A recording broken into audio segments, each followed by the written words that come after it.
It's Natalie Zangon with my video of the day. So today I wanted to do a video regarding on what is the strongest urge in the universe. What is the urge that's almost as strong, not almost, but even very close to gravity. Anything you let go will drop right down because of gravity. Well, what's that urge after gravity that we could say is one of the strongest ever? I'll tell you. It is the intimate sexual drive that a human being has, and it's far more stronger for a man than it is for a girl.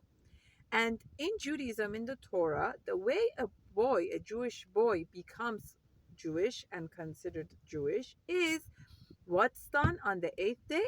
It's called a Brit Milah, the circumcision. And the reason that's teaching us about the Brit that takes place is for the Jewish little boy to always remember for the rest of his life that your private area, your sexual organ, that's yours.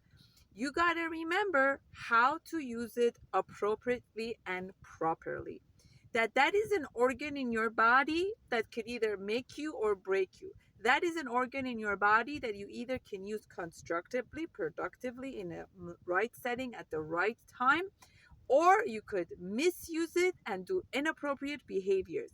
And remember that urge is very, very strong. So a boy not only has a Brit Milah, also when he becomes 3 years old, he wears a Talit Katan, which has four corners to it that calms down. The strings calm down to remind him again and again that area of your body is holy, it's kadosh, is important. That drive of intimacy and sexuality is a strong drive for you. Be aware, be mindful of it.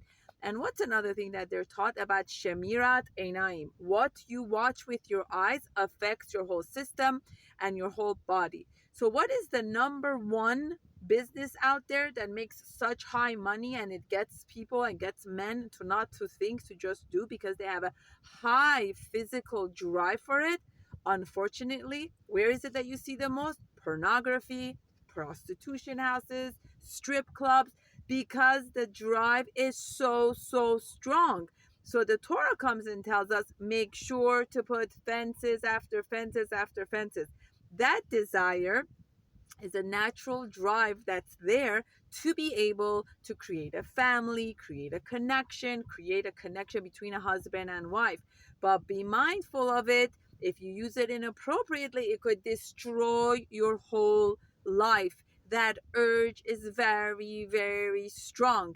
And Zera Levatala, wasting sperm, is a big avera, because God comes and tells us that everything we do, we have to be mindful of it. We have to be mindful of our behavior, of our action, and what we do. And if we just get caught up with our self-satisfaction and we take out all the other factors and responsibilities that we have, then we become driven by urges, and that is not a purpose of a human being. That's what makes humans different than animals. Animals just function on their urges. No accountability, no responsibility. You feel it, you act upon it. But that's what makes humans different. Humans have the frontal cortex and the emotional intelligence ability, which is the front of their brain, that they have the ability of logic and thinking. But you got to learn how to use it the right way, to slow down the urge and not to just act upon it. Judaism, in the Torah, even when a husband and a wife are married, 2 weeks of the month when the woman is menstruating and having her period, again, it's hands off. No intimacy, no touch, no hug, no kisses, no physical connection. They have to get in touch with each other emotionally, emotional intimacy, talking, speaking, and bonding. So as much as this urge of the sexual intimate drive is strong, you got to learn to use it and channel it the right way. It's a Yetzer HaAdam. It's the urge and a desire of a human being. When does it become the Yetzer Hara? When does it become gosh, physicality urge? When the only thing you're thinking about is the self-satisfaction, without taking anything into consideration. So our role is to be able to elevate. We come into this world as human beings to elevate everything around us. We eat food, we say a blessing, we elevate it. We buy a house, we have people over, we elevate it. We buy clothing, we walk around with dignity and respect, we elevate it. With intimacy, sexuality, we get married, use it appropriately to connect to, and we elevate it. Our purpose in this world is not to just act upon urges, it's to be mindful of our behavior. And in a marriage, the emotional connection, which is what usually brings the woman closer, is a very holy act of talking, speaking, because women feel connected by what they hear and men feel connected by what they see and touch.